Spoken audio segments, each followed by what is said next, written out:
Hello hello, এই শুনতে পাচ্ছ আমাকে? আসসালামু আলাইকুম স্যার। জি স্যার, শোনা যাচ্ছে।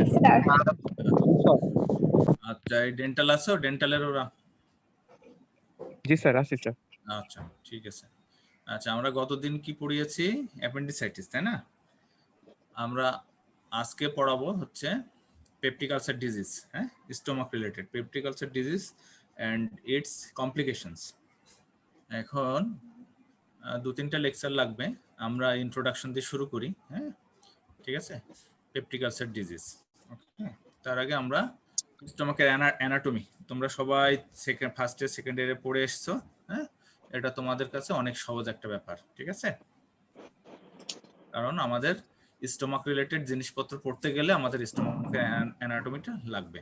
ওকে, এখন দেখো যে this is stomach, fundus, body, pylorus. পাইলোরাসের মধ্যে আবার পাইলোরাস এবং পাইলোরিক অ্যান্ট্রম এভাবে ভাগ করা আছে, ঠিক আছে? আচ্ছা, এখন আমাদের যে স্টোমাকে যে আলসারটা হবে, আলসারটা কোথায় হয়, কিরকম ক্যারেক্টার, এটা জানার জন্য আর কি তোমাদের এই ছবিটা দেখানো। এটা তোমরা সবাই জানো। আমরা চলে যাই পেপটিক আলসার ডিজিজ, ঠিক আছে? এখন দেখো, যদি আমরা প্যাথোলজি বা ফিজিওলজি চিন্তা করি, তাহলে আমরা প্যাথোলজি তো তোমাদের শুরু হয়েছে, আমরা ফিজিওলজি যদি চিন্তা করি, তাহলে একটা স্টোমাকে কি কি সেল থাকে এবং তার কি কি সিক্রেশন থাকে, এটা বেসিক জিনিস। Cells in the stomach and secretions কি কি আছে? Gastric parietal cell mucus secretion করে, তারপরে সরি গ্যাস্ট্রিক এপিথেলিয়াল সেল যেটা মিউকাস সিক্রেশন করে, গ্যাস্ট্রিক প্যারাইটাল সেল যেটা কি করে হাইড্রোক্লোরিক অ্যাসিড এবং intensive factor of Castle, chief cell pepsinogen তৈরি করে, G cell gastrin, E cell enterochromaffin cell যেটা হিস্টামিন তৈরি করে, এবং ডি সেল সোমাটোস্ট্যাটিন, ঠিক আছে? নিচের তিনটা একটু অন্য কালার করা, নিচের তিনটা অন্য কালার করার উদ্দেশ্য হচ্ছে যে এই তিনটা হচ্ছে তোমার এন্ডোক্রাইন সেলস, ঠিক আছে? যদি স্টোমাক একটা এন্ডোক্রাইন অর্গান না, কিন্তু অনেক অর্গানে কিছু এন্ডোক্রাইন সেল থাকে। অতএব এই তিনটা হচ্ছে endocrine cell, D cell. Okay, তাহলে তোমরা এগুলো জানো যে epithelial cell, parietal cell, chief cell, G cell, E cell, D cell, এবং কি কি সিক্রেশন, এটা জানা লাগবে, হ্যাঁ?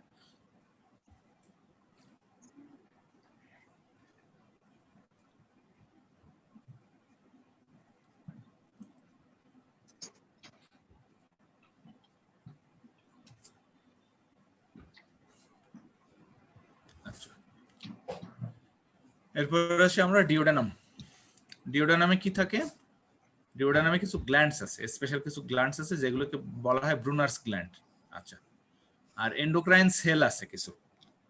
এন্ডোক্রাইন সেলের মধ্যে কি আছে? কোলিসিস্টোকাইনিন অ্যান্ড সিক্রেটিন। কোলিসিস্টোকাইনিনের কাজ কি তোমরা জানো? Stimulate the pancreas to produce trypsin এবং contraction of the gall bladder. আর সিক্রেটিন কি করে? Inhibits the gastric acid secretion এবং promotes the production of bicarbonate ion by the pancreas. তাহলে দুই রকমের সেল থাকে এবং দুই রকমের সিক্রেশন আসে এবং যেটার কাজ দুই রকম। হ্যাঁ, একটা কি করছে, প্যানক্রিয়াস থেকে ট্রিপসিন আনতেছে আর একটা প্যানক্রিয়াস থেকে বাইকার্বনেট আনতেছে। একটা গলব্লাডার কন্ট্রাকশন করতেছে আর একটা গ্যাস্ট্রিক অ্যাসিড সিক্রেশন কমাই দিচ্ছে, সিক্রেটিন। ঠিক আছে?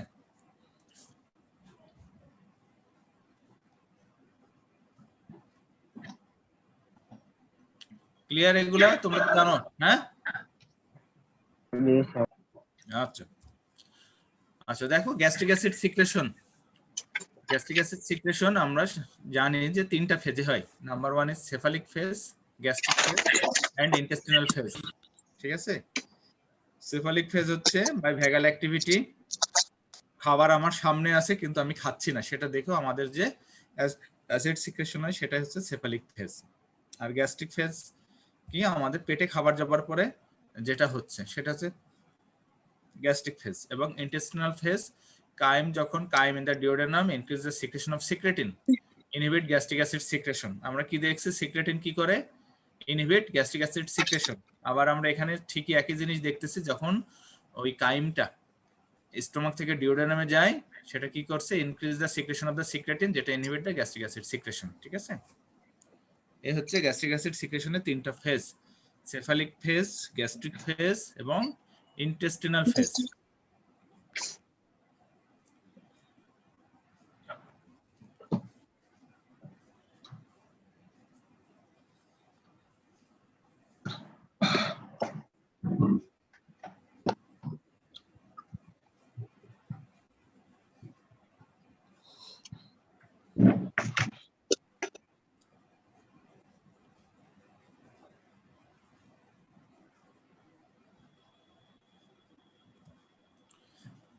আচ্ছা, আমাদের স্টোমাকে অ্যাসিড সিক্রেশন হয়, খুবই একটা শক্তিশালী অ্যাসিড, সেটা হচ্ছে হাইড্রোক্লোরিক অ্যাসিড। কিন্তু আমাদের স্টোমাক পুড়ে যায় না, তাই না? ওই রকম অ্যাসিড, ওই স্টোমাকে যে অ্যাসিডটা থাকে ওটা বাইরে বের করে যদি তোমার ত্বকে দাও বা হাতে দাও বা পায়ে দাও তাহলে পুড়ে একদম ছারখার হয়ে যাবে। কিন্তু আমাদের স্টোমাক পুড়ছে না, তাই না? তাহলে না পড়ার একটা যে কারণ সেটা হচ্ছে একটা মিউকোজাল ব্যারিয়ার আছে, প্রোটেক্টিভ একটা ব্যারিয়ার আছে, যে কারণে অ্যাসিডের অ্যাকশনটাকে সেটা নিউট্রালাইজ করে দিচ্ছে। আচ্ছা, তাহলে সেই ব্যারিয়ারটা কি, প্রোটেকশনটা কি? The gastric mucus layer is essential to the integrity of the gastric mucosa. Mucus layer একটা। আচ্ছা, তারপরে কি হচ্ছে, ইট ইজ এ মিউকাস লেয়ারটা কি, ভিসিড লেয়ার অফ মিউকোপলিস্যাকারাইড। যে মিউকাসটা সেটা হচ্ছে mucopolysaccharides produced by the mucus producing cells of the stomach and the pyloric gland. Stomach এবং পাইলোরিক গ্ল্যান্ডের যে মিউকাস প্রোডিউসিং সেল আছে সেইগুলো থেকে যে মিউকাসটা তৈরি হয় সেটাই হচ্ছে এই লেয়ারটা তৈরি করে, মিউকাস লেয়ার। এবং এই মিউকাস লেয়ারটা যদি আমি কেমিক্যালি যদি অ্যানালাইসিস করি তাহলে that is mucopolysaccharides. Okay, gastric mucus is an important physiological barrier to protect the gastric mucosa from mechanical damage.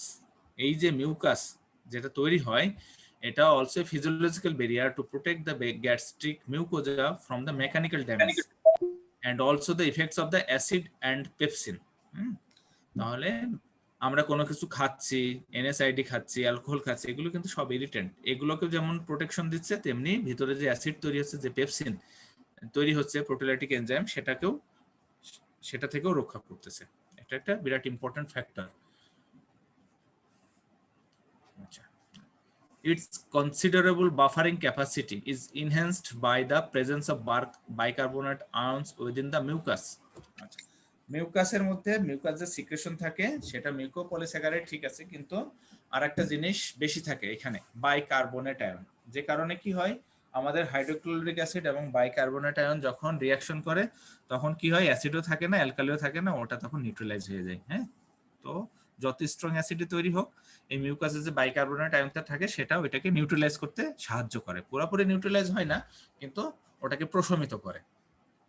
আচ্ছা, many factors can lead to the breakdown of this gastric mucus barrier. তাহলে আমাদের যে mucus ব্যারিয়ারটা আছে এটা যদি সারা জীবন এই ইন্টিগ্রিটিটা থাকতো তাহলে কখনোই আমাদের গ্যাস্ট্রিক আলসার হতো না। কিন্তু আমাদের অনেক লোকজনের গ্যাস্ট্রিক আলসার হচ্ছে, তাই না? কারণ সেই মিউকাস লেয়ারটা, প্রোটেক্টিভ লেয়ারটা যে কোনো ভাবেই ভেঙে যাচ্ছে। এবং ভেঙে যাওয়ার কিছু কারণ আছে। সে ভেঙে যাওয়ার কারণ হচ্ছে দ্যাট ইনক্লুডস বাইল মানে পিত্ত, তারপরে কি হচ্ছে নন স্টেরয়েডাল অ্যান্টি ইনফ্লামেটরি ড্রাগস যেটাকে NSAID বলা হয়, বিশেষ করে এক কথায় ব্যথার ওষুধ বলা হচ্ছে যেগুলো, ঠিক আছে। আচ্ছা, বাইল, NSAIDs, অ্যালকোহল, ট্রমা অ্যান্ড শক, এর মধ্যে স্মোকিংও আছে, ঠিক আছে। তাহলে এইগুলো যদি যত এক্সপোজার হবে এই জিনিসগুলার তে তত আমাদের মিউকাস ব্যারিয়ারটা ভেঙে যাবে। তাহলে কি কি হলো? Number 1 bile, number 2 NSAID, number 3 alcohol, number 4 তোমার স্মোকিং, তারপরে ট্রমা এবং শক। এইগুলো হইলে শকে কিভাবে হয়? একটা শক হলে ব্লাড সার্কুলেশন কমে যায়, এবং ব্লাড সার্কুলেশন কমে গেলে তখন স্টোমাকের সমস্যা হয়, স্টোমাক কোপ করতে পারে না ব্লাড সার্কুলেশন যদি কমে যায়। দেখো সেই কথাটা বলা হয়েছে পরে যে entire gastrointestinal tract, the stomach is the most sensitive to ischemia following a hypovolemic insult and also the slowest to recovery.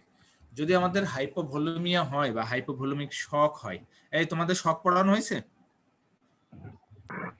G sir. আমরা ফিজিওলজিতে পড়েছি তাই না? যদি হাইপোভলিমিক শক হয় তখন কি হয়? আমাদের শরীরের ব্লাড সার্কুলেশন, ব্লাডের অ্যামাউন্টটা কমে যায়। ফলে কি হয়? যেগুলো ভাইটাল অর্গান না, সেই অর্গান থেকে ব্লাড শিফট করা হয়। শিফট করে কি করা হয়? যে ভাইটাল অর্গান যেগুলো লাইক কিডনি, ব্রেন, লাংস, তারপরে তোমার কিডনি, লিভার, হার্ট, এইগুলোতে ব্লাড সার্কুলেশনটা বাড়ানো হয়। ফলে কি হয়? যে আমাদের পেরিফেরি, তারপরে গাট, যেগুলোতে রক্ত দরকার সেই তুলনায় মানে কম পায়। এই কম পেলে কি হয়? That is called ischaemia, ischaemic insult হচ্ছে।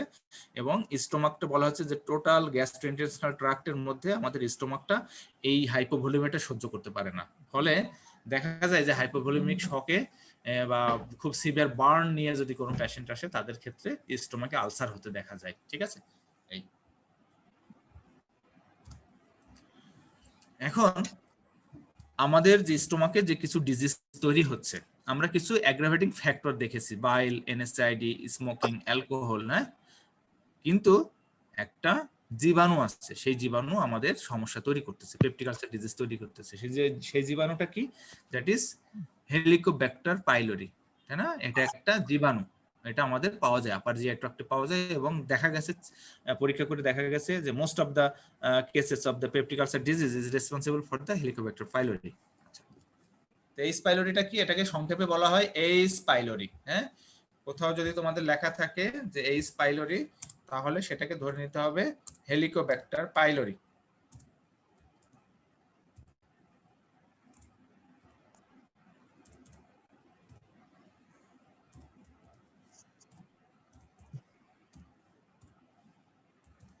এইচ পাইলোরি, ঠিক আছে।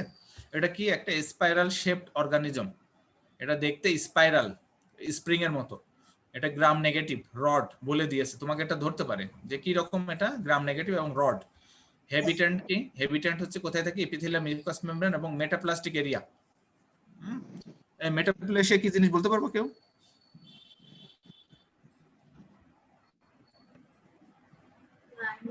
তার নেচারটা চেঞ্জ হয়ে যায়। প্যাথোলজিক্যাল কারণে যখন লাইনিং চেঞ্জ হয়ে যায় কোন অর্গানে, লাইনিং চেঞ্জ হয়ে যায়। মনে করো ইয়ে আছে, আমার কলামনার আছে, কলামনার থেকে স্কমাস হয়ে গেছে, হ্যাঁ, দ্যাট ইজ মেটাপ্লেসিয়া। একরকম থেকে চেঞ্জ হয়ে আরেক রকম হয়ে যায়। ওকে, আচ্ছা, that is epithelial mucus membrane এবং মেটাপ্লাস্টিক এরিয়াতে যদি থাকে।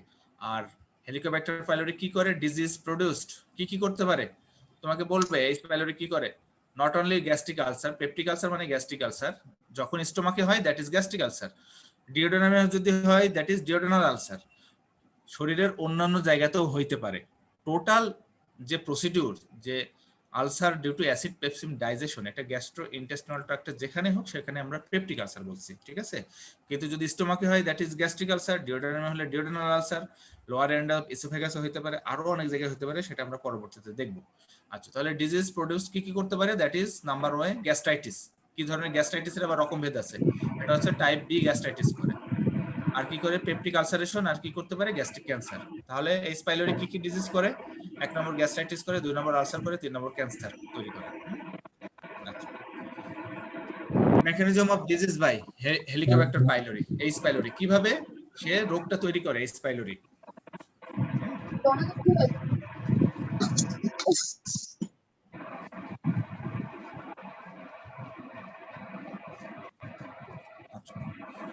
এইচ পাইলোরি কি কিভাবে রোগ তৈরি করতে পারবে? এক নম্বর হচ্ছে সে এনজাইম প্রোডিউস করে, প্রোডিউস এনজাইম। এনজাইমটা কি করে? Break the mucus protection, number 1। Number 2, produce cytotoxin. Cytotoxin produce করে, টক্সিন প্রোডিউস করে সেলের জন্য, যেটা টক্সিক। এবং এই টক্সিন প্রোডিউস করে কি করে? গ্যাস্ট্রাইটিস, পিউটি, গ্যাস্ট্রিক ক্যান্সার, এই টক্সিন প্রোডিউস করে। আচ্ছা, আর কি করে? Hydrolyse urea to ammonia. Hydrolyse urea to ammonia. এই অ্যামোনিয়া কি করতেছে? Ammonia stimulate the antral G cell. Antral G সেলকে যখন স্টিমুলেট করতেছে, জি সেলের স্টিমুলেশন ইনক্রিজ দ্য HCl মানে হাইড্রোক্লোরিক অ্যাসিড সিক্রেশনস, ফলে বেশি হাইড্রোক্লোরিক অ্যাসিড সিক্রেশন হলে পেপটিক আলসার ডিজিজ হচ্ছে। ঠিক আছে, তাহলে mechanism of disease by H pylori কিভাবে করে? প্রোডিউস এনজাইম, প্রোডিউস সাইটোটক্সিন এবং হাইড্রোলাইজ ইউরিয়া টু অ্যামোনিয়া, এই তিনটা হেডলাইন। ঠিক আছে, ক্লিয়ার?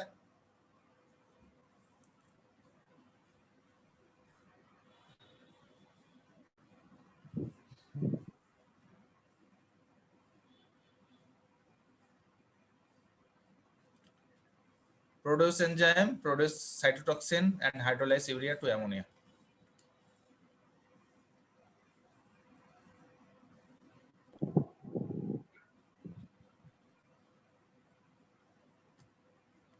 আচ্ছা, এই স্পাইলোরিতে হলে আমাদের শরীরে কিভাবে যায়? নাম্বার 1, ফিকো ওরাল রুট, মানে আমার খাবার মাধ্যমে যায়। আমরা যদি আনহাইজেনিক থাকি, খাবারের মাধ্যমে সাধারণত এটা যাচ্ছে। আচ্ছা, এখন আমরা এটাকে কিভাবে ল্যাবরেটরিতে আমরা আইডেন্টিফাই করতে পারি? কি করে, কি টেস্ট করে আমরা জানতে পারি যে আমাদের শরীরে হেলিকোব্যাক্টার পাইলোরি আছে? সেটা মেডিসিনে তোমাদের আরো ডিটেইলস পড়াবে, আমরা একটু বলি। এগুলো হচ্ছে urea breath test, biopsy based test, এর মধ্যে সিএলও, র্যাপিড ইউরিয়াস টেস্ট, আর আমরা হিস্টোলজি করে জিমশা স্টেন করতে পারি। সেরোলজিক্যাল টেস্ট, আইজিজি অ্যান্টিবডি আমরা দেখি, এবং কালচার করি Columbia agar media. Columbia agar মিডিয়াতে আমরা কালচার করি। এই চারটে ভাবে আমরা টেস্ট করতে পারি। এই কোন টেস্ট কিভাবে করা হয় সেটা আমি তোমাকে বলতে পারবো না, সেটা আমার সব ডিটেলস জানা নাই। ঠিক আছে, কিন্তু তোমাদের প্যাথোলজি পড়ার সময় তোমাদের বলবে, মেডিসিন পড়ার সময় বলবে, কিন্তু তোমাদের এই নামগুলো জেনে রাখতে হবে যে আমি একটা এইচ পাইলোরি কি কি টেস্টের মাধ্যমে ডায়াগনোসিস করতে পারি। Number 1 urea breath test, number 2 biopsy based test, যার মধ্যে সিএলও টেস্ট এবং র্যাপিড ইউরিয়া টেস্ট, আর হচ্ছে সেরোলজিক্যাল টেস্ট, আইজিজি অ্যান্টিবডি দেখতে পারি, এবং কালচার করতে পারি। কালচার করি আমরা কলম্বিয়া আগার মিডিয়া। এই কালচারটা কি জিনিস সেটা তোমরা মাইক্রোবায়োলজি যখন পড়বে তখন তোমাকে ডিটেলস বলা হবে যে কালচার কি জিনিস। অলরেডি এতদিন যদি তোমাদের যদি পড়িয়ে থাকে তাহলে তোমরা জানো যে কালচার কি জিনিস, কালচার মিডিয়া।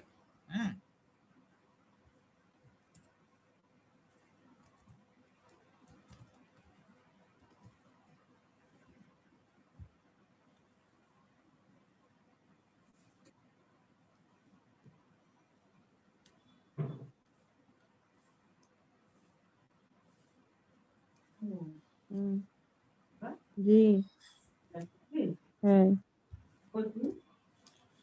আচ্ছা, এখন আমার ধরা পড়লো যে পেপটিক আলসার ডিজিজ, এবং আমার ধরা পড়েছে আমার শরীরে একটা জীবাণু আছে যে কারণে আমার আলসারটা হয়েছে। তাহলে আমি যদি শুধু পেপটিক আলসার ডিজিজের জন্য যদি আমি শুধু গ্যাস্ট্রিকের ওষুধ খাই, তাহলে আমার পেপটিক আলসার সারবে না। তাহলে কি করতে হবে? ওই যে স্পেসিফিক যে অর্গানিজম একটা ধরা পড়েছে, এই স্পাইলোরি বলছি আমরা যেটাকে, সেটাকে মারতে হবে। সেটা মারার জন্য যে আমরা থেরাপিটা দিই সেটাকে বলা হয় ইরাডিকেশন থেরাপি, মানে আমরা ওইটাকে শরীর থেকে বের করে দেব। ইরাডিকেশন থিওরি, এই থিওরির মধ্যে আমরা কি দিই? এই যে এই থেরাপির মধ্যে number 1 proton pump inhibitor, PPI বলা হয়। এর মধ্যে কি আছে? ওমিপ্রাজল, প্যান্টোপ্রাজল, ল্যান্সোপ্রাজল, হ্যাঁ, ইসোমিপ্রাজল, এই প্রোটন পাম্প ইনহিবিটর। ঠিক আছে, এর মধ্যে অনেকগুলো সাব ডিভিশন আছে, ওমিপ্রাজল, প্যান্টোপ্রাজল, ল্যান্সোপ্রাজল, ইসোমিপ্রাজল, হ্যাঁ, যে কোনো আমরা একটা দিব প্রোটন পাম্প ইনহিবিটরের মধ্যে। আর কি দেব? এই তিনটা অ্যান্টিবায়োটিক্স এর মধ্যে আমরা যে কোনো দুটো অ্যান্টিবায়োটিক্স দেব। তিনটা অ্যান্টিবায়োটিক্স কি কি? অ্যামোক্সাসিলিন, মেট্রোনিডাজল, ক্লারিথ্রোমাইসিন, এই তিনটা অ্যান্টিবায়োটিক্স এর মধ্যে দুটো অ্যান্টিবায়োটিক্স দেব। আমরা কতদিন ইউজ করব? 14 দিন ইউজ করব। এবং এই তিনটা ড্রাগ মিলিয়ে একটা ককটেল তৈরি করা থাকে, বাজারে পাওয়া যায়। হেলিকন কিট বা পাইলট ট্রিপ নামে পাওয়া যায় বিভিন্ন কোম্পানির, তাদের মধ্যে এই 3টা প্যাকেট করাই থাকে, তোমাকে আর আলাদা আলাদা খেতে হবে না। হ্যাঁ, এরকম ব্যবস্থাও আছে। তাহলে তোমাকে যদি ধরা হয় যে আমরা ইরাডিকেশন থেরাপির জন্য কি দিই, নাম্বার 1 প্রোটন পাম্প ইনহিবিটর এবং নাম্বার 2 যে কোনো দুটো অ্যান্টিবায়োটিক দেবে 3টার মধ্যে। তুমি অ্যামোক্সিসিলিন মেট্রোনিডাজল বলতে পারো, এবং অ্যামোক্সিসিলিন ক্লারিথ্রোমাইসিনও দিতে পারো, মেট্রোনিডাজল ক্লারিথ্রোমাইসিনও দিতে পারো। এখানে মেট্রোনিডাজলটা বলা হয় যে এটা দাম কম, হ্যাঁ, যারা সাধারণত একটু সলভেন্ট না তাদেরকে আমরা মেট্রোনিডাজল এবং অ্যামোক্সিসিলিন দিয়ে শুরু করি। ক্লারিথ্রোমাইসিনের দাম বেশি, এজন্য সবাইকে আমরা দিই না। তুমি এই 3টার মধ্যে যে কোনো দুটো অ্যান্টিবায়োটিক চালু করতে পারো। এই আচ্ছা, এখানে একটা লাল হেডলাইনে তোমাদের দেখানো হয়েছে যে H pylori now classified by হু অ্যাজ এ ক্লাস 1 কার্সিনোজেন। হ্যাঁ, আমাদের স্টোমাক ম্যালিগন্যান্সি যে জিনিস যে ফ্যাক্টর দ্বারা স্টোমাকে আমাদের ম্যালিগন্যান্সি হয়, তার মধ্যে দেখা গেছে অন্যতম একটা কারণ হচ্ছে হেলিকোব্যাক্টার পাইলোরি। এই জন্য হু থেকে এইচ পাইলোরিকে একটা টাইপ 1 কার্সিনোজেন হিসেবে চিহ্নিত করা হয়েছে। আচ্ছা, in short গ্যাস্ট্রাইটিস মানে inflammation of the stomach, that is called gastritis. Itis মানে যে কোনো একটা ইনফেকশন, যেমন appendicitis, inflammation of the vermiform appendix. Gastritis মানে inflammation of the stomach. Colitis মানে inflammation of the colon, colon বলতে আমরা কোনটা বলি, large colon, usually large gut বলি, তাই না? প্যানক্রিয়াটাইটিস মানে ইনফ্লামেশন অফ দ্য প্যানক্রিয়াস। এই জন্য গ্যাস্ট্রাইটিস। এই গ্যাস্ট্রাইটিসের আবার রকম ভেদ আছে, 7 রকমের ক্লাসিফিকেশন আছে বেইলিয়ান লাবে। হ্যাঁ, তাহলে আমরা দুই একটা দেখে নিই। এই নামগুলো জাস্ট একটু মনে রাখলে হবে, যেমন টাইপ এ, টাইপ বি। এখন টাইপ এ, এই এটা আসছে কিন্তু কিসের জন্য? এটা আসছে অটো ইমিউন, এই কারণে এ আসছে, ঠিক আছে?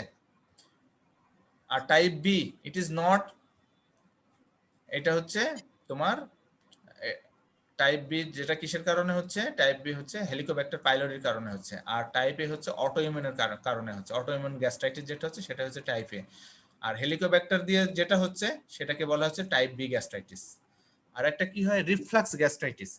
অনেক সময় আমাদের এক্সপিরিয়েন্স হয়েছে অনেকেরই, যদি একটু বেশি খাওয়া হয়ে যায় বা যদি স্পাইসি ফুড খায় বা কোনো আত্মীয় বাড়িতে গিয়ে যদি একটু বেশি খাওয়া হয়ে পড়ে, অনেক সময় কি হয় যে স্টোমাকের খাবার আমাদের কিন্তু গলায় ইসোফেগাসে চলে আসে, বা গলায় আমরা কিন্তু একটু বিটার টেস্ট পাই, হ্যাঁ, একটু টক টক ভাব পাই। হ্যাঁ, সেটাকেই বলা হচ্ছে রিফ্লাক্স। যখন আমাদের স্টোমাকের খাবার ইসোফেগাসে চলে আসবে, দ্যাট ইজ কল্ড রিফ্লাক্স। হ্যাঁ, এই রিফ্লাক্স হওয়ার ফলে কি হয়, যে স্টোমাকে অ্যাসিড আছে, যে অ্যাসিড আমাদের ইসোফেগাসে আসার কথা না, কিন্তু বারবার যদি রিফ্লাক্স হয়ে আমাদের ইসোফেগাসে আসে, লোয়ার ইসোফেগাসে আসে, তাহলে ওই অ্যাসিডের সংস্পর্শে এসে নিচের দিকের ওই অংশে আলসার হইতে পারে ইসোফেগাসে, এবং সেটাকেই বলা হচ্ছে, বা ওখানে যে গ্যাস্ট্রাইটিসটা তৈরি হচ্ছে সেটাকে বলা হচ্ছে যে রিফ্লাক্স গ্যাস্ট্রাইটিস।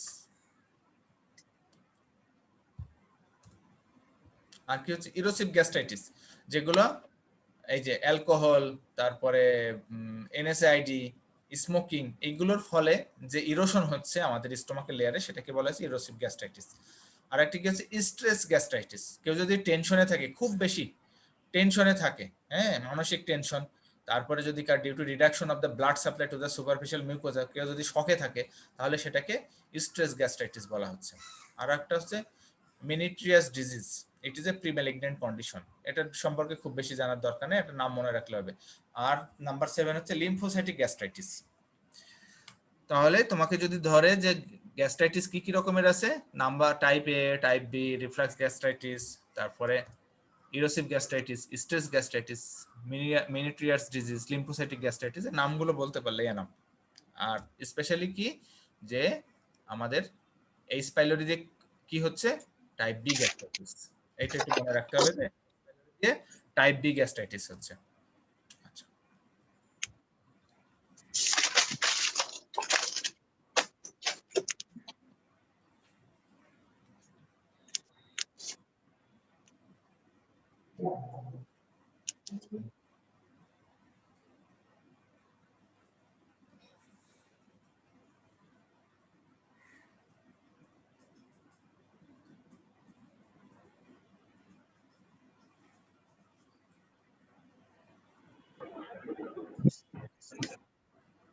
আসসালামু আলাইকুম স্যার, স্যার একটা কোশ্চেন ছিল। বলো। স্যার বারবার যদি ভমিটিং কারো হয় তাহলে কি রিফ্লাক্স গ্যাস্ট্রাইটিস হওয়ার চান্স আছে? বারবার ভমিটিং হইলে এখন যদি তার কারোর যদি ক্রনিক ভমিটিং হয় 2-4 বছর ধরে, এটা তো 2-4 বার এক্সপোজারে হবে না, বুঝছো? রিপিটেডলি যদি তাকে স্টিমুলেট করা হয়, হ্যাঁ, তাহলে এটা হবে। এখন মনে করো একজনের হয়তো 2-1 মাস ধরে ভমিটিং আছে, সেক্ষেত্রে নাও হইতে পারে। কিন্তু দেখা যায় যে যাদের ওই যে রিফ্লাক্স হয় তাদের কন্টিনিউয়াস রিফ্লাক্স হয়, প্রতিদিনই রিফ্লাক্স হয়, একটু একটু জিনিস তোমার লোয়ার ইসোফেগাসে চলে আসে, তাহলে সেই ক্ষেত্রে এটা হওয়ার চান্স বেশি। হইতে যে পারে না এমন না, কিন্তু হইতে পারে, কিন্তু কম হয় ওই ক্ষেত্রে। জি স্যার, বুঝতে পারছি, থ্যাংক ইউ।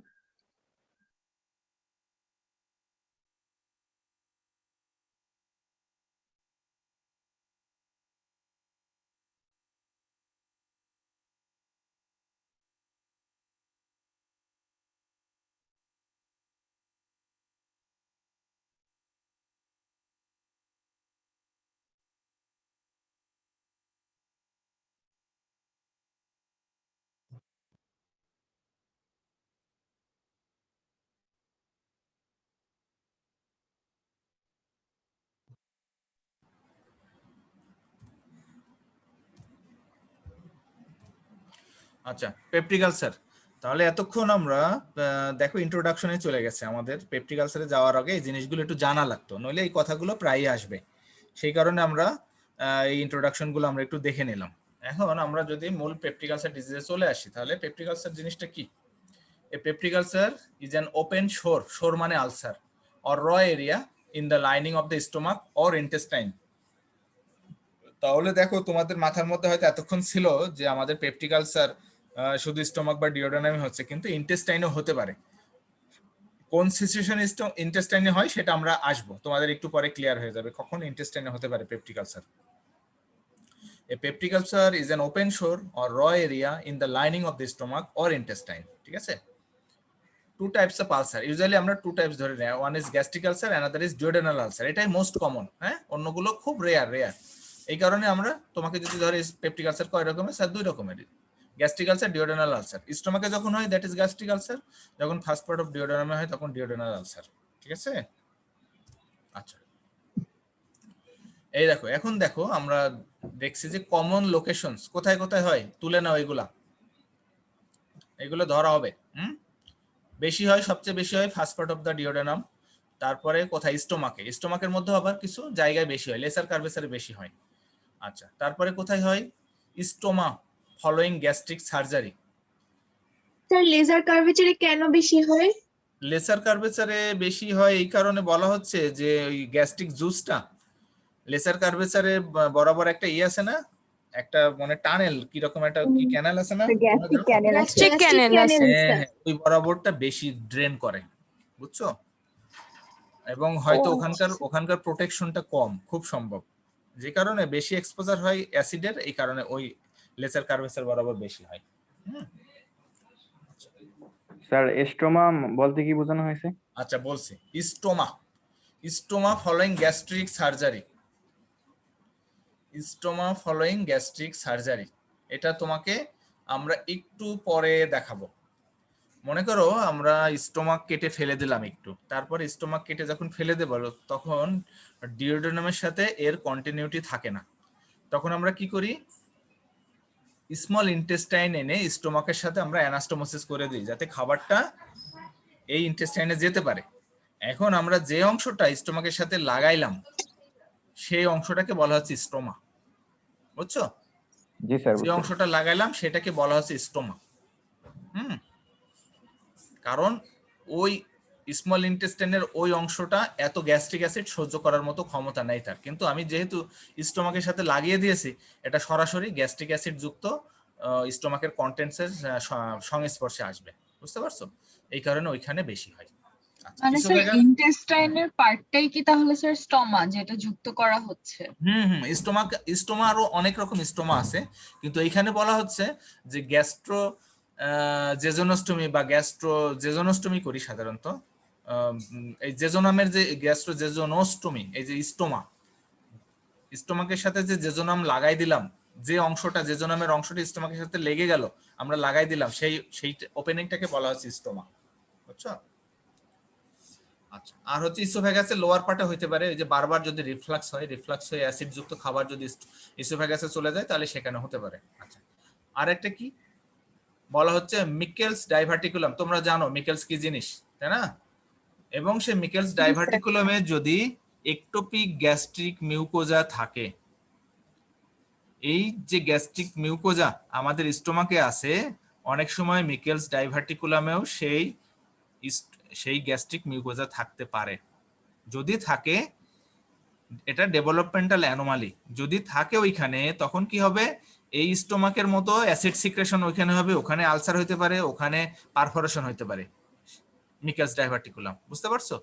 তাহলে এই পাঁচটা জিনিস তোমাকে মনে রাখতে হবে। First part of duodenum, lesser curvature of the stoma following the gastric surgery, oesophagus lower পার্টে, এবং Meckel's diverticulum contains ectopic gastric mucosa.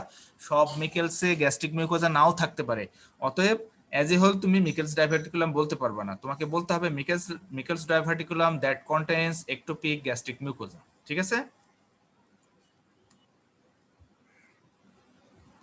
আচ্ছা, আর ডিওডেনাল আলসার রিস্ক ফ্যাক্টর কি? রিস্ক ফ্যাক্টর এখানেও এইচ পাইলোরি যদি থাকে তাহলে ডিওডেনাল আলসার হয়।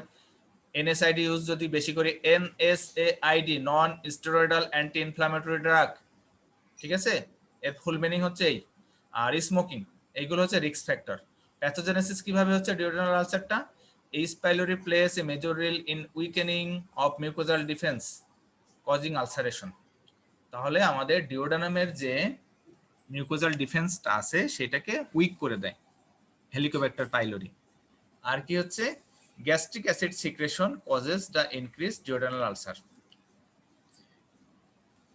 এখানে একটা কথা থাকে, ডিওডেনাল আলসার হইতে গেলে অবশ্যই বেশি পরিমাণে অ্যাসিড সিক্রেশন হওয়া লাগবে। বেশি পরিমাণে অ্যাসিড সিক্রেশন হইলে ডিওডেনাল আলসার হবে। অনেক সময় নরমাল অ্যাসিড সিক্রেশন, সেক্ষেত্রেও আলসার হইতে পারে, তবে সেই আলসার হবে স্টোমাকে। যদি অ্যাসিড নরমাল থাকে, বেশি সিক্রেশন না হয়, সেক্ষেত্রে আলসার ডিওডেনামে হবে না। অ্যাসিড সিক্রেশন বেশি হলেই ডিওডেনামে আলসার হবে। এই একটা জিনিস একটু মনে রাখবা। যদি hyper secretion of the acid হয় তাহলে ডিওডেনামে আলসার হবে, যদি নরমাল সিক্রেশন অফ অ্যাসিড হয় তাহলে ডিওডেনামে আলসার হবে না। আর স্টোমাকের আলসার বেশি সিক্রেশনও হতে পারে এবং নরমাল সিক্রেশনও আলসার হইতে পারে। ঠিক আছে, এটা হচ্ছে বেসিক ডিফারেন্স।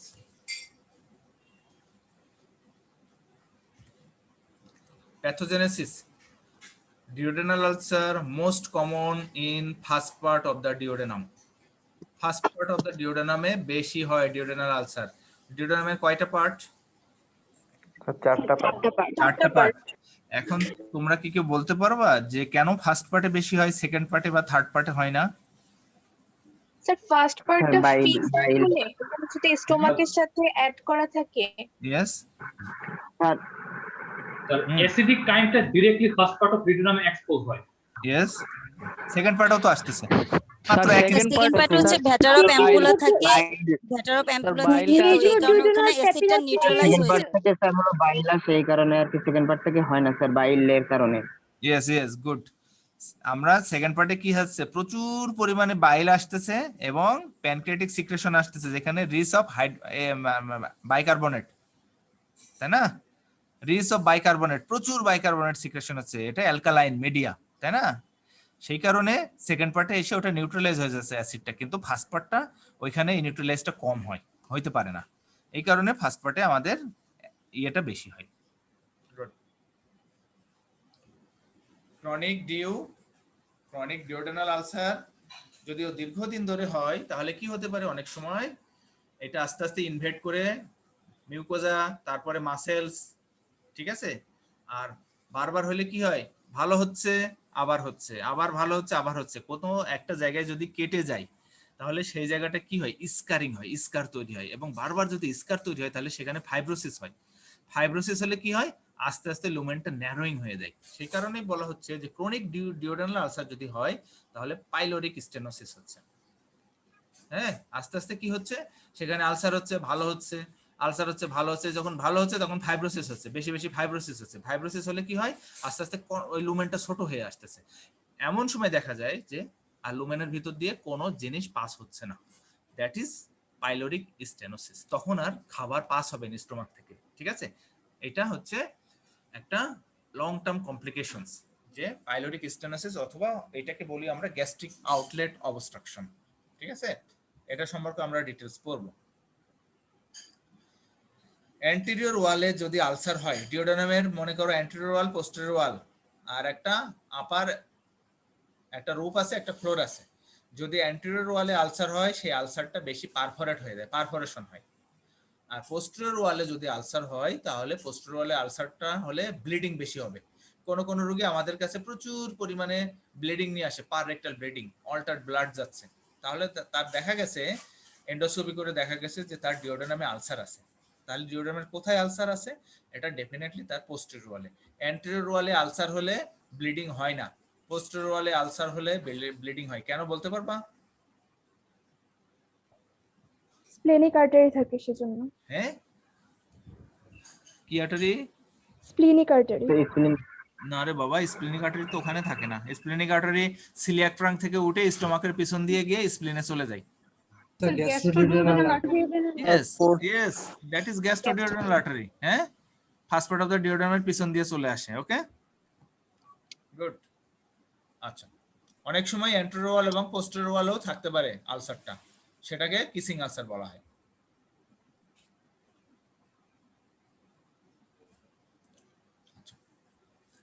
এখন দেখো গ্যাস্ট্রিক আলসার রিস্ক ফ্যাক্টর কি? এখানকার যে রিস্ক ফ্যাক্টর, একই রিস্ক ফ্যাক্টর হচ্ছে গ্যাস্ট্রিক আলসারের জন্য, গ্যাস্ট্রিক আলসারের জন্য, ঠিক আছে? প্যাথোলজি, এখানে প্যাথোলজি বলা হচ্ছে common in lesser curvature, lesser curvature বেশি হয়। টেন্ডস টু বি লার্জার, একটু বড় আকারে সাইজ, বড় সাইজ হয়। ডিওডেনাল আলসারের চেয়ে গ্যাস্ট্রিক আলসারটা একটু বড় হয় স্বাভাবিকভাবে। এখানে আমরা বলেছি যদি ডিওডেনাল আলসারে ফাইব্রোসিস হয়, বারবার হয় ক্রনিক ডিওডেনাল আলসার, তাহলে কি হচ্ছে, সেটাকে পাইলোরিক স্টেনোসিস হচ্ছে। আর এখানে ফাইব্রোসিস হচ্ছে, ফাইব্রোসিসটা এখন রেয়ার হয়। ফাইব্রোসিস হলে আগে পাওয়া যেত, অনেক পাওয়া যেত। দুটো টার্ম আছে এখানে, আওয়ার গ্লাস কন্ট্রাকচার, টি পট ডিফর্মিটি, ঠিক আছে? এই দুটো জিনিস তোমরা মনে রেখো, নাম দুটো। যদি ক্রনিক আলসার থেকে থাকে স্টোমাকে, ক্রনিক আলসার হলে দুটো ডিফর্মিটি হয়, দুই রকম ডিফর্মিটি। এটা সাধারণত কন্ট্রাস্ট এক্সরে করে পাওয়া যায়, বেরিয়াম মিল এক্সরে করলে এগুলো একটু দেখা যেত আগে, এখন খুব রেয়ার, নাও রেয়ার, এটা পাওয়া যায় না। এটা বইতে আছে, অতএব তোমাকে একটু টার্মটা মনে রাখতে হবে। কিরকম হতে পারে? আওয়ার গ্লাস কন্ট্রাকচার অথবা টি পট ডিফর্মিটি, ঠিক আছে? মে ইরোড পোস্টেরিয়রলি, ওইরকম ডিওডেনাল আলসারের মতো এটা যদি পিছন দিকে ইরোড করে, তাহলে আমাদের পিছন দিক মানে গ্যাস্ট্রিক বেডে কি থাকে? পিছন দিকে গেলে প্যানক্রিয়াস কি রোড করবে। আর যদি এটা সামনের দিকে আসে, তাহলে ট্রান্সভার্স কোলন কি রোড করতে পারে, ঠিক আছে? Gastric ulcer associated with malignancy but duodenal ulcer is not. তাহলে দেখো, আমরা আগে গ্যাস্ট্রিক আলসারের সময় একটু পড়েছি যে অ্যাসিড সিক্রেশন নরমাল হলেও গ্যাস্ট্রিক আলসার হতে পারে, বেশি হলেও হতে পারে। ডিওডেনাল আলসার বেশি অ্যাসিড সিক্রেশন না হলে ডিওডেনাল আলসার হবে না। এখানে আমরা আরেকটা জিনিস জানলাম যে ডিওডেনাল আলসার থেকে কখনোই ম্যালিগনেন্সি হবে না, কিন্তু গ্যাস্ট্রিক আলসার থেকে গ্যাস্ট্রিক আলসারটা তখন ম্যালিগনেন্সিতে রূপান্তরিত হইতে পারে। তাহলে আমাদের জন্য ডেঞ্জারাস কোনটা? গ্যাস্ট্রিক আলসার ডেফিনেটলি, কারণ গ্যাস্ট্রিক আলসার হইলেই সেখানে ক্যান্সার, ম্যালিগনেন্সি মানে ক্যান্সার হওয়ার চান্স থাকে, কিন্তু ডিওডেনাল আলসার হলে ক্যান্সার সাধারণত হয় না, আমরা পাই না, হয় না। আচ্ছা, সেটার কারণটা কি? কারণটা কি এটা তো বাবা বলতে পারবো না, এরকম কোনো কারণ আছে কিনা জানি না, আমার সামনে পড়ে নাই, কিন্তু হয় না। হয়তো সেলসের যে ক্যারেক্টারিস্টিক্স সেইগুলো দিয়ে হয়তো এখানে সেরকম ক্যারেক্টারিস্টিক্স বা ওই যে কিছু জেনেটিক কিছু টাইপিং থাকে, সেই সমস্যাগুলো হয়তো এখানে নাই। আমি শিওর না। এটা তোমরা প্যাথোলজি স্যারদের একটু জিজ্ঞেস করো, যখন প্যাথোলজি ক্লাস হবে এই রিলেটেড যদি পড়ায়, হ্যাঁ, তারা বলতে পারবে। Any gastric ulcer should be regarded as malignant. যদি স্টোমাকে কোনো আমরা আলসার পাই, আমরা অবশ্যই আমাদের মনের মধ্যে থাকবে যেটা ক্যান্সার হতে পারে। তুমি শুধু শুধু ওমিপ্রাজল দিয়ে, অ্যামোক্সাসিলিন দিয়ে, ক্লারিথ্রোমাইসিন দিয়ে, ইরাডিকেশন থেরাপি দিয়ে চিকিৎসা করার কোনো সুযোগ নাই। স্টোমাকে আলসার হলেই তোমাকে অবশ্যই সেটাকে রুলড আউট করতে হবে, either it is malignancy or not. তাহলে আমরা কি করে রুল আউট করব, কি করে আমরা জানবো এটা ম্যালিগন্যান্ট অর নট? আমরা একটু পরে আমরা তোমরা বুঝতে পারবো। হ্যাঁ, বায়োপসি। কিভাবে বায়োপসি নেয় এটা ওখানে? বায়োপসি করে কিভাবে বায়োপসি নেয় স্টোমাকের মধ্যে বলতে পারবা? এন্ডোস্কোপি স্যার, এন্ডোস্কোপি করে। গুড, এন্ডোস্কোপি করে। আচ্ছা, তোমরা কি বলতে পারবা যে বায়োপসি কি জিনিস আর হিস্টোপ্যাথোলজি কি জিনিস?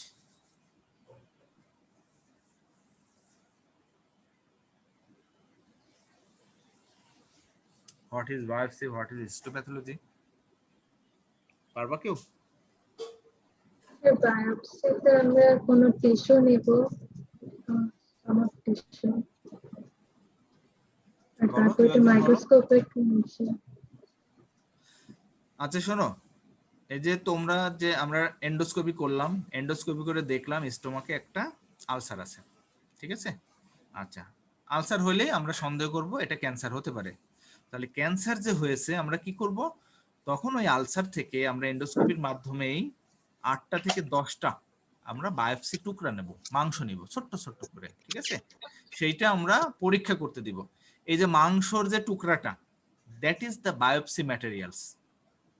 আমরা শরীরের অন্য জায়গা থেকেও যদি আমাদের সাসপেক্টেড কোনো ক্যান্সার হয়, আমরা যেটা কেটে নিলাম দ্যাট ইজ বায়োপসি ম্যাটেরিয়ালস। এইটা যখন পরীক্ষা করবে ল্যাবরেটরিতে, হ্যাঁ, that is called histopathological examination. Okay, clear? আমরা যে মাংসটা নিচ্ছি দ্যাট ইজ বায়োপসি ম্যাটেরিয়ালস। এইটা যখন ল্যাবরেটরিতে গিয়ে প্যাথোলজিস্ট পরীক্ষা করতেছে, পরীক্ষা করে আমাদের জানাচ্ছে যে এর মধ্যে ক্যান্সার আছে কি নাই, সেই পরীক্ষাটা হচ্ছে হিস্টোপ্যাথোলজিক্যাল এক্সামিনেশন। ওকে, আচ্ছা আচ্ছা দেখো, NGU should be regarded as malignant. আচ্ছা, multiple biopsies about 10 should be taken before an ulcer accepted as benign. আমরা একটা আলসার পেলাম স্টোমাকে, কিন্তু সেটাকে বিনাইন তখনই বলবো যখন আমরা হিস্টোপ্যাথোলজি করে বলবে যে না এখানে কোনো ক্যান্সার নাই, তখনই আমরা এটাকে বিনাইন হিসেবে ট্রিট করব, ঠিক আছে? এখন আমরা এন্ডোস্কোপি করেও কিন্তু একটু ধারণা পাইতে পারি যে এটা benign ulcer or malignant ulcer. একটা ম্যালিগন্যান্ট আলসারের কিছু ক্রাইটেরিয়া আছে, লিখে নাও এগুলা। ইউজুয়ালি এট গ্রেটার কার্ভেচার আমরা কি দেখেছি, স্টোমাকে আলসার বেশি হয় লেসার কার্ভেচারে, কিন্তু গ্রেটার কার্ভেচার বরাবর যদি আলসারটা হয় সেটা ম্যালিগন্যান্ট হওয়ার চান্স বেশি। আর কি হয়, এটা সাইজ সাধারণত 2 সেন্টিমিটারের বড় হবে। এজ হচ্ছে ইভার্টেড এজ। ইভার্টেড এজ দেখতে ভালো লাগবে না, খারাপ লাগবে। হ্যাঁ, এজ ইভার্টেড। এজটা কি জিনিস তোমরা জানো কেউ? একটা আলসারের এজ কাকে বলে? আর কিনারাটা একটা আলসারের তোমরা কি আলসার পড়েছো বইতে? নিজের ইচ্ছায় কেউ পড়েছো এজ দাসে? না স্যার, কিন্তু টিপ মনে হয় স্যার। হ্যাঁ, আচ্ছা, এজ দাসে দেখো, তোমরা আজকে দেখবা একটা আলসারের কি কি অংশ আছে। এজ আছে, বেজ আছে, ফ্লোর আছে, হ্যাঁ, তারপরে ইয়ে আছে, সারাউন্ডিংস আছে। কোনটাকে এজ বলে কোনটাকে বেজ বলে তোমরা একটু দেখো, এবং এজের উপরে এজ দেখে আমরা অনেক সময় আলসার ডায়াগনোসিস করতে পারি, এটা নন স্পেসিফিক আলসার অথবা এটা ট্রফিক আলসার অথবা এটা ম্যালিগন্যান্ট আলসার। ম্যালিগন্যান্ট আলসারের এজটা হচ্ছে ইভার্টেড থাকে। তোমরা আজকে দেখলে এটা ক্লিয়ার হয়ে যাবে, আমি দেখাইতে পারতেছি না। হ্যাঁ, আচ্ছা, আর কি হবে? ব্লিডিং অন টাচ, টাচ করলে ব্লিডিং হবে। সারাউন্ডিং যে রুগোসিটি থাকে এটা লস হয়ে যাবে due to tumour cell infiltration. Tumour cell জমা হয়ে হয়ে রুগোসিটিটা লস হয়ে যাবে। আর কি হবে? ওই অংশে লোকাল পেরিস্টালসিস লস। ঠিক আছে, এই হচ্ছে একটা ম্যালিগন্যান্ট গ্যাস্ট্রিক আলসারের ক্রাইটেরিয়া। আমরা যদি এন্ডোস্কোপি দেখে অনেক সময় ধারণা করতে পারি এটা ক্যান্সার হওয়ার সম্ভাবনা বেশি, কিন্তু আমি মনে করি এইগুলো দেখলাম এন্ডোস্কোপি করে, আমার মনে হয়েছে ম্যালিগন্যান্ট, আমি কি বায়োপসি নিব? জি স্যার, বায়োপসি নেব 10 টুকরা। অবশ্যই অবশ্যই নিব, কারণ ওইটা আমার এভিডেন্স। ঠিক আছে, আমি কি দেখে আসলাম এটার উপরে নির্ভর করবে না। ঠিক আছে আমার, এবং যদি বিনাইনের মতো মনে হয় আলসার, তাও আমাকে বায়োপসি নিতে হবে, বায়োপসি ম্যান্ডেটরি। দেখো এখানে একটা বিনাইন আলসারের ছবি, এখানে একটা ম্যালিগন্যান্ট আলসারের ছবি, ঠিক আছে? চেহারা দেখো, এইটার চেয়ে মনে হচ্ছে এটা একটু অ্যাংরি লুকিং, হ্যাঁ, খারাপ। আর এই যে উঁচু উঁচু, এই মার্জিনটা উঁচু উঁচু, ইভার্টেড, এখানে কিন্তু এরকম উঁচু না, ঠিক আছে? এটা যদিও আঁকানো, হাতে আঁকানো ছবিটা, তাও একটু বোঝানোর জন্য এটা যথেষ্ট। তাহলে একটা benign ulcer, this is benign ulcer, this is malignant ulcer, হ্যাঁ, ওই ক্রাইটেরিয়া গুলো একটু মনে রাখতে হবে তোমাদের।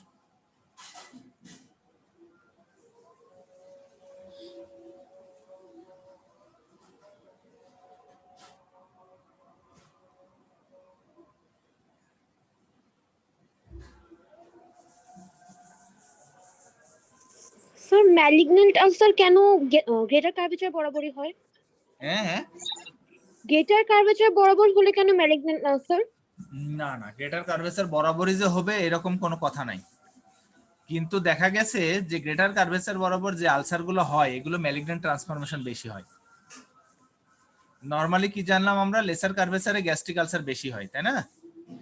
কিন্তু দেখা গেছে যে আলসার গুলো ম্যালিগন্যান্ট সেগুলো গ্রেটার কার্ভেচার বরাবর হয়। স্টোমাকের যে কোনো জায়গায় ক্যান্সার হইতে পারে, তোমরা দেখবা বেইল্যান্ড ল্যাবে আছে, দেখানো আছে কোথায় কোথায় ক্যান্সার হইতে পারে, হ্যাঁ, কিন্তু গ্রেটার কার্ভেচার বরাবর ইউজুয়ালি বেশি হয়। তার মানে এই না যে লেসার কার্ভেচার বরাবর তোমার এই ম্যালিগন্যান্ট আলসার হইতে পারে না। ক্লিনিক্যাল ফিচার, একটা পেপটিক আলসার ডিজিজ যদি থাকে তার কি কি ক্লিনিক্যাল ফিচার আমরা পেতে পারি? Number 1, pen. পেনের ক্যারেক্টারিস্টিক্স গুলো দেখো যে কি হবে, কোথায় পেন পাবো আমরা? এপিগ্যাস্ট্রিক রিজনে পেন পাবো। এটা কি করতে পারে? এটা ব্যাক, রেডিয়ার টু ব্যাক, পিছনে যেতে পারে, আমাদের পিঠে অনুভব করতে পারি। এটা চেস্টও যাইতে পারে, মনে হইতে পারে যে এমআই হয়ে গেল কিনা, ঠিক আছে? আচ্ছা, তারপরে কি হতে পারে? Intermittent rather than intractable. এবং পেপটিক আলসার ডিজিজের পেইন গুলা সারাক্ষণ বলতে সারা বছর ধরেই থাকে না। Exacerbation and remission, exacerbation and remission হচ্ছে, 1-2 সপ্তাহ তোমাকে ব্যথায় ভোগাচ্ছে, পরে আবার তুমি ওষুধপত্র খাচ্ছ, সেই আলসারটা হিল হয়ে যাচ্ছে, তুমি ভালো থাকতেছো, কিছুদিন পর আবার সেই ব্যথাটা দেখা দিচ্ছে, ঠিক আছে? এবং দেখা যায় যে কিছু কিছু ক্ষেত্রে এই যে স্পেসিং, টাইম স্পেসিং, যেটা যে আমি 2 সপ্তাহ ব্যথা থাকে, আমি 4 সপ্তাহ ভালো থাকি, 2 সপ্তাহ ব্যথা থাকে, 4 সপ্তাহ ভালো থাকি, হ্যাঁ, এই জিনিসগুলো আস্তে আস্তে কমতে থাকে। তখন দেখা যাচ্ছে না, আমি 2 সপ্তাহ ভালো থাকি, আবার 2 সপ্তাহ ব্যথা, 2 সপ্তাহ ভালো, আস্তে আস্তে 1 সপ্তাহ ব্যথা, 1 সপ্তাহ ভালো, আস্তে আস্তে আবার কন্টিনিউয়াস পেইনও হয়। তার মানে যদি এরকম হয়, দ্যাট ইজ অ্যাগ্রাভেট করতেছে, আমার রোগটা আরো বাড়তেছে, ঠিক আছে? আচ্ছা, আর এই যে নির্দিষ্ট যে তোমার যে টাইম স্পেসিং, এই পিরিয়ডিসিটি বলা হয় এটাকে, এই পিরিয়ডিসিটিটা বেশি কমন ডিওডেনাল আলসারের ক্ষেত্রে, কম হচ্ছে স্টোমাক আলসারের ক্ষেত্রে। স্টোমাক আলসারের ক্ষেত্রে এরকম পিরিয়ডিসিটি মেনটেন করে না, দেখা যাচ্ছে ইরেগুলার, এই আজ হলো, 2 দিন ভালো আছে, আবার হলো, বা 1 মাস ভালো আছে, আবার 2 মাস ব্যথা থাকলো, আবার 3 মাস ভালো আছে, এরকম। কিন্তু ডিওডেনাল আলসারের ক্ষেত্রে একটা নির্দিষ্ট টাইম মেনটেন করে অনেক সময়, যে 1 সপ্তাহ ভালো, 2 সপ্তাহ ব্যথা, বা আমি 6 সপ্তাহ ভালো, 2 সপ্তাহ ব্যথা, এইরকম একটা টাইম মেনটেন করে, এবং আস্তে আস্তে পিরিয়ডিসিটিটা কমতে থাকে 2 ক্ষেত্রে। এবং পিরিয়ডিসিটি কমা মানে যে আমার আলসারটা বাড়তেছে, হ্যাঁ, রোগটা অ্যাগ্রাভেট করতেছে। গ্যাস্ট্রিক আলসার পেন কখন হয়? ফুল স্টোমাকে হয়। আর duodenal ulcer pain in empty stomach. বুঝছো? কেন বলো তো, ফুল স্টোমাকে ব্যথা হচ্ছে কেন gastric আলসারের pen?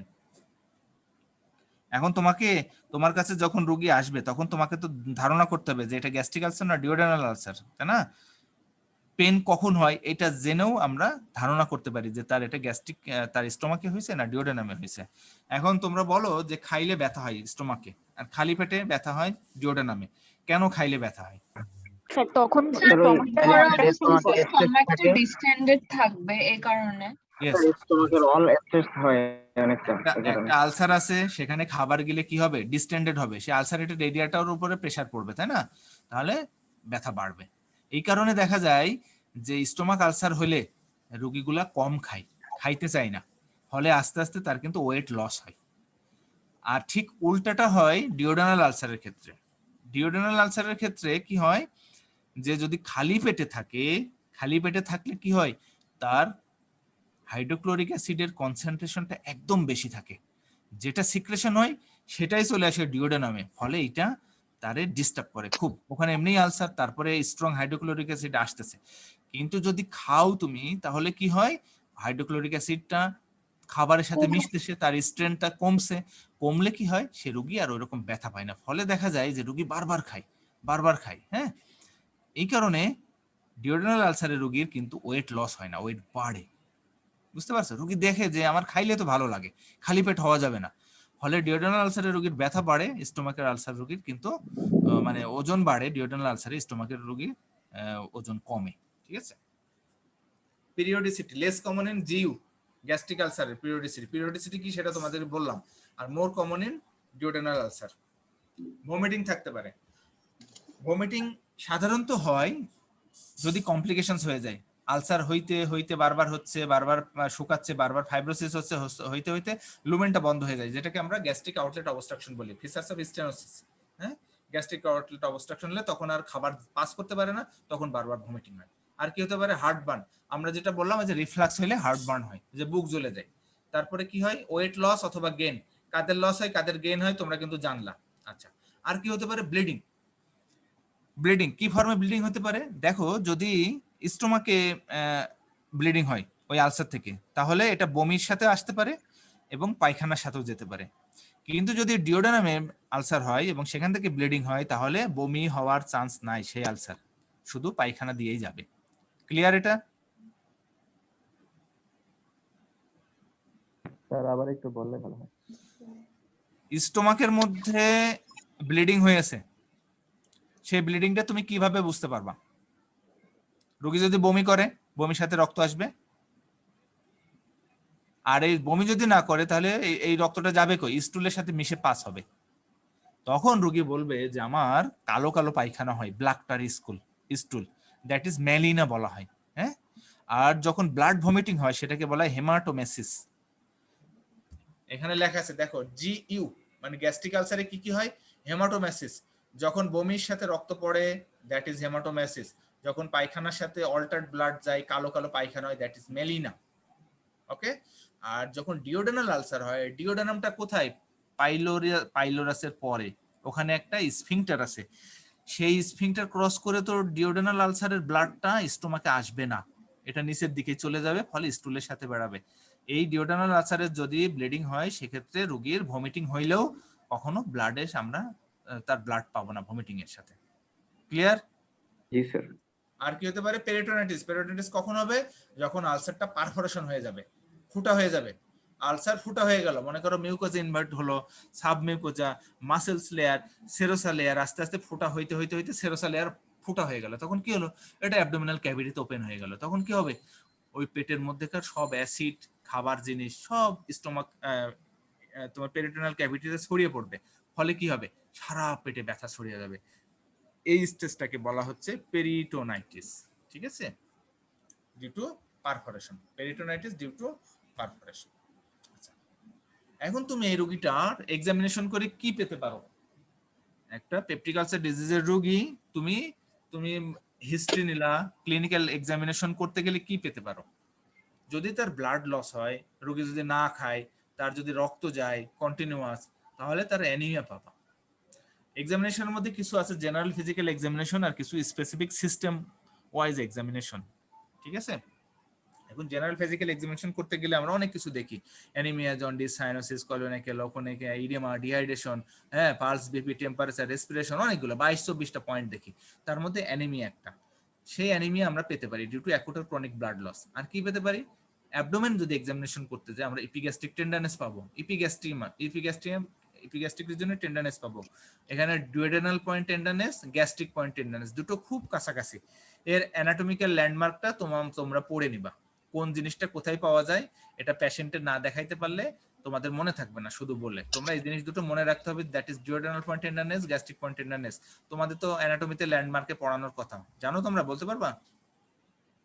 Sir duodenal point হচ্ছে জিফয়েড প্রসেস থেকে আম্বিলিকাস পর্যন্ত এর মাঝামাঝি একটা ট্রান্সপ্যালোরিক প্লেন টানলে রাইটের ল্যাটারালি 2.5 সেন্টিমিটার এবং উপরে 2.5 সেন্টিমিটার অর 1.25 সেন্টিমিটার। আচ্ছা, ঠিক আছে। গ্যাস্ট্রিক পয়েন্ট এটা হচ্ছে ওই যে জিফয়েড প্রসেস থেকে আম্বিলিকাসের মাঝামাঝি যে ট্রান্সপ্যালোরিক প্লেন, ওইখানে। আচ্ছা আচ্ছা, আর কি পেতে পারি আমরা, features of gastric outlet obstruction. রোগী যদি অনেক দিন পরে আসে, বারবার হয়েছে তার, বছরের পর বছর সে খালি গ্যাস্ট্রিকের ওষুধই খেয়ে গেছে, পরে দেখা যাচ্ছে সে কিছু খাইলে আর পাস করে না, খালি কন্টিনিউয়াস ভমিটিং নিয়ে আসে, ঠিক আছে, তখন আমরা পরীক্ষা করে দেখতে পাই যে ইপিগ্যাস্ট্রিক সোয়েলিং, তার মানে তার স্টোমাক বড় হয়ে গেছে, ফুল হয়ে গেছে, এবং কি পাই আমরা ভিজিবল পেরিস্টালসিস পাই।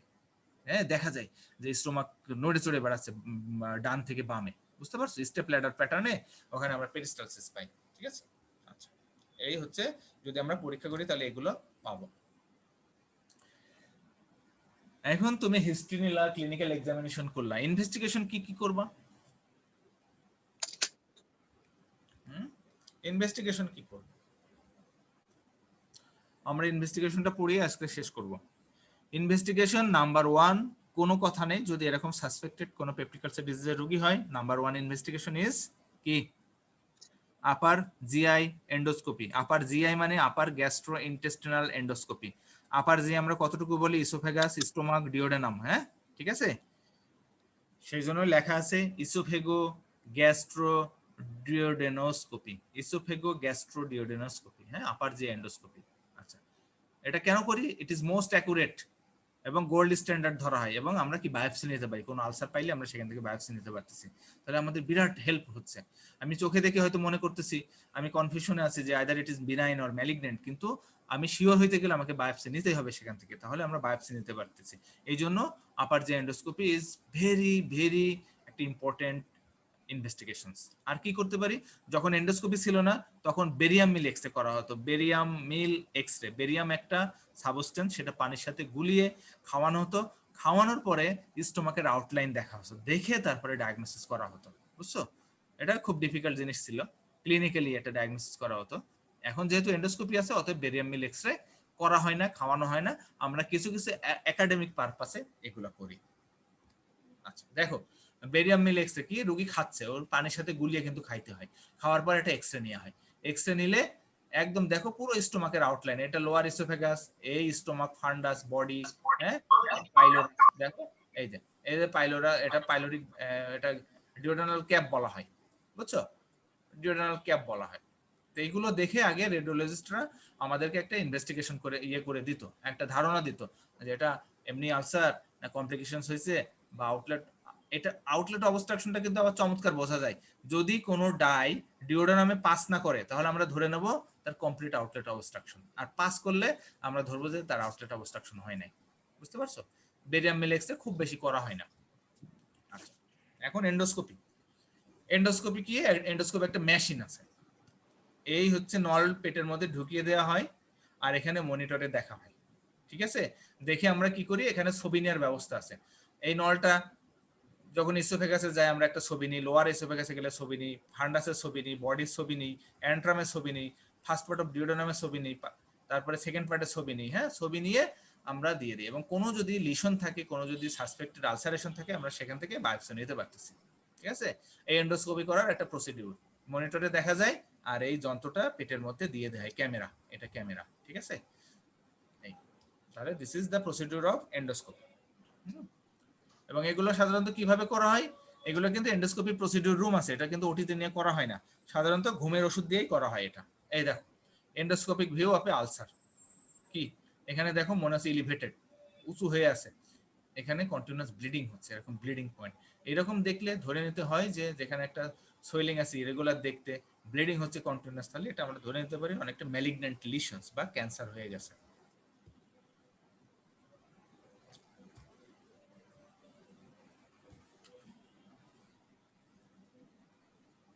বোঝা গেছে এটা? জি স্যার। আচ্ছা, আমরা আরো কিছু টেস্ট করি, মনে করো যে আমরা ধরেই নিলাম যে এটা স্টোমাক আলসার, এমন তো না, অন্য কিছু হতে পারে, আমাদের ডিফারেন্সিয়াল ডায়াগনোসিস আসবে।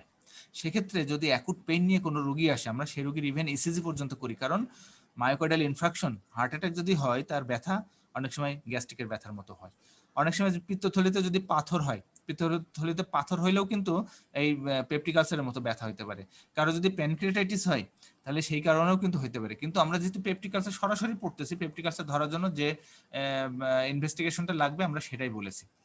আর কোন রোগী যদি আমরা নাই জানি যে এই রোগীর কি কি সমস্যা, তখন দেখা যাচ্ছে আমরা একটা এন্ডোস্কোপি করব, একটা আল্ট্রাসোনোগ্রাম করব, একটা ইসিজি করব, মানে সবগুলো আমরা যাচাই করব যে এটা মায়োকার্ডিয়াল ইনফ্রাকশন হয় নাই, এটা পিত্তথলিতে সমস্যা নাই, হ্যাঁ, এটা প্যানক্রিয়াটাইটিস হয় নাই, তাহলে কি আমরা ওখানে আমার স্টোমাকে আছে গ্যাস্ট্রিক আলসার হওয়ার চান্স বেশি, সেই ক্ষেত্রে আমরা এন্ডোস্কোপি করতে দেব।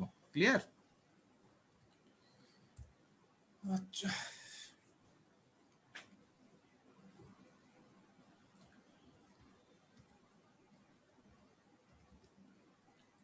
আমরা এরপরের দিন ট্রিটমেন্ট থেকে পড়বো, ঠিক আছে? বাকিটা এটা অনেক বড় chapter, peptic ulcer disease and its complications, এটা অনেক বড় চ্যাপ্টার, প্রায় 3-4-5টা লেকচার লেগে যাবে। আমরা একটা লেকচার নিলাম, আমরা পেপটিক আলসার ডিজিজ সামনের লেকচারে শেষ করে দেব, তারপরে আমরা ওই যে অন্যান্য কমপ্লিকেশনস, পারফোরেশন এবং গ্যাস্ট্রিক আউটলেট অবস্ট্রাকশন গুলো পরের লেকচারে পড়ানোর চেষ্টা করব, ঠিক আছে? এই পর্যন্ত কারোর অন্য কোনো প্রশ্ন থাকলে বলতে পারো। স্যার একটা প্রশ্ন ছিল। Duodenal point sir tenderness, gastric point tenderness কি স্যার এটা? গ্যাস্ট্রিক পয়েন্ট টেন্ডারনেস কি, ডিউডেনাল পয়েন্ট টেন্ডারনেস কি? আচ্ছা, এটা তোমাদের এক বন্ধু কিন্তু বলেছে আমাকে, তার মানে এটা অ্যানাটমিতে শেখানো হয়েছে, সারফেস ম্যাপিং করা হয়েছে, তোমাদের পরীক্ষাতেও ছিল। আচ্ছা, আমি আবার বলছি, যে মনে করো আমার শরীরে একটা জায়গায় পেটের ভিতরে আমার এক জায়গায় একটু আলসার ভাব আছে, আমার ব্যথা করে, আমি বাইরে থেকে চাপ দিলেও সেই জায়গাটা আপনি ব্যথা অনুভব করবেন। সেই কারণে আমার যদি মনে হয় যে কারোর ডিওডেনামে আলসার হয়েছে, সে রোগী আমার কাছে এসছে, তাহলে আমরা ডিওডেনাল পয়েন্ট টেন্ডারনেস দেখে তার ডায়াগনোসিসে পৌঁছাইতে পারি আমরা। হ্যাঁ, এখন সেই পয়েন্ট কোনটা, সেই অ্যানাটমিক্যাল ল্যান্ডমার্কটা তোমাকে পড়ে বার করতে হবে, বা তোমার যে বন্ধু বলছে তার কাছে তুমি জিজ্ঞেস করে নিতে পারো। হ্যাঁ, that is duodenal point tenderness, gastric point tenderness. আমরা ক্লিনিক্যালি ওখানে চাপ দিয়ে আমরা বুঝতে পারি। অনেক আসবে, যেমন তোমাদেরকে বলছি যে পয়েন্টিং সাইন, রিবাউন্ড টেন্ডারনেস বা রাইট ইলিয়াক ফোসা টেন্ডারনেস, আমরা অ্যাপেন্ডিসাইটিসে বলছি না, অ্যাপেন্ডিক্স তো পেটের ভিতরে, কিন্তু আমরা পেটের উপরে চাপ দিয়ে তো বুঝতে পারছি দ্যাট ইজ অ্যাপেন্ডিসাইটিস। সেই রকম যদি ডিওডেনাল আলসার হয়, গ্যাস্ট্রিক আলসার হয়, আমরা স্পেসিফিক জায়গায় চাপ দিয়ে বুঝতে পারি যে এটা এই আলসার হয়েছে। তেমনি গলব্লাডারে যদি ইনফ্লামেশন হয়, তো আমরা সেখানে বলা হয় যে সাইনটা দেখায় সেটাকে বলে মার্ফিস সাইন, বুঝছো? কিডনিতে যদি পেইন হয়, রেনাল অ্যাঙ্গেল টেন্ডারনেস দেখা হয়। হ্যাঁ, এগুলো তোমার আস্তে আস্তে জেনে নিবা, আর যেটা নতুন আসবে সামনে সেটা শিখে নিতে হবে।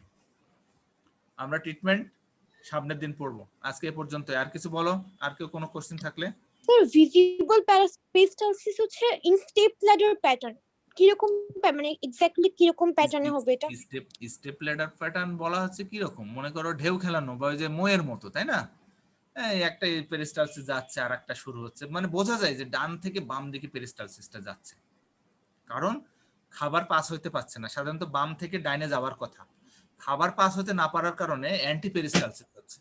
অ্যান্টিপেরিস্টালসিস হচ্ছে যে ডান থেকে বামের দিকে যাচ্ছে, এবং এই অ্যান্টিপেরিস্টালসিসের কারণেই গ্যাস্ট্রিক আউটলেট অবস্ট্রাকশনে রোগীদের বমি হয় বেশি, তাই না? বমি কখন হয়? অ্যান্টিপেরিস্টালসিস হয় যখন স্টোমাক আর সামনের দিকে দিতে চাচ্ছে না, ডিওডেনামের দিকে দিতে পারছে না। অ্যান্টিপেরিস্টালসিস যখন হয় তখন বমি হয়। এরকম রোগী পাওয়া। বলো স্যার কেউ যদি হচ্ছে মানে একটা নির্দিষ্ট বয়স পর্যন্ত 22 বা 23 বছর পর্যন্ত বমি করে স্যার কন্টিনিউয়াসলি, সব সময় না স্যার, যখন সে স্ট্রেসে থাকে কিংবা হচ্ছে কোনো একটা জিনিস তার মন মতো হচ্ছে না, তখন বেশি স্ট্রেস ফিল করলে সে বমি করে স্যার। এটা কি স্যার সাইকোলজিক্যাল ভমিটিং, নাকি স্যার এটা কোনো একটা সমস্যা নাকি রোগ স্যার? এবং এক্ষেত্রে কি স্যার তার স্টোমাক ক্যান্সার কিংবা ইসোফেজিয়াল ক্যান্সার হতে পারে? এগুলো তো কম এক্সপোজার হচ্ছে, তাই না? এখন যদি স্ট্রেসের কারণে হয়, তা ডেফিনেটলি স্ট্রেস একটা কারণ, হ্যাঁ, হতে পারে। এটা স্ট্রেসের তার ডেফিনেটলি একটা কারণ। সেক্ষেত্রে তুমি একটু, যদি এরকম কারোর হয়ে থাকে আশেপাশে, একটু মেডিসিন কনসালটেন্টের সাথে কথা বলবা, ঠিক আছে? হয়তো তোমাকে কোনো তাহলে কি তার সাইকিয়াট্রিস্ট দেখাতে হবে না, মেডিসিন কনসালটেন্ট দেখালেই হবে?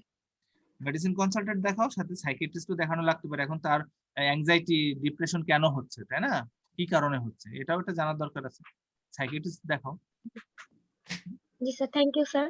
আর বারবার বমি হলে যেটা হয়, অনেক সময় ফোর্সফুল ভমিটিং, ভিগোরাস ভমিটিং হলে lower end of the oesophagus ছিঁড়ে যেতে পারে, তখন দেখা যায় বমির সাথে ব্লাড আসতে পারে। সেটাকে অন্য জিনিস বলা হয়, দ্যাট ইজ ম্যালোরি ওয়েস টিয়ার। হ্যাঁ, সেটা আলাদা পড়বা তোমরা, ম্যালোরি ওয়েস টিয়ার আমরা পড়াবো পরে, ঠিক আছে? সেটা অন্য একটা টার্ম। কিন্তু জি স্যার যদি ইন্টারমিটেন্ট কখনো ভমিটিং হয় সেক্ষেত্রে সাধারণত এটা হয় না। কন্টিনিউয়াস যদি এক্সপোজার হয় গ্যাস্ট্রিক অ্যাসিড দিয়ে তখন দেখা যাচ্ছে এটা হওয়ার চান্স বেশি। Thank you sir. ঠিক আছে, ভালো থেকো তোমরা। নেক্সট ক্লাস মনে হয় সোমবারে যোগাযোগ করো আমার সাথে, ঠিক আছে? ঠিক আছে স্যার। আচ্ছা, ডেন্টাল সহ, ডেন্টাল দিতে বলে দিলাম, 3rd ইয়ার প্লাস ডেন্টাল। জি স্যার।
আচ্ছা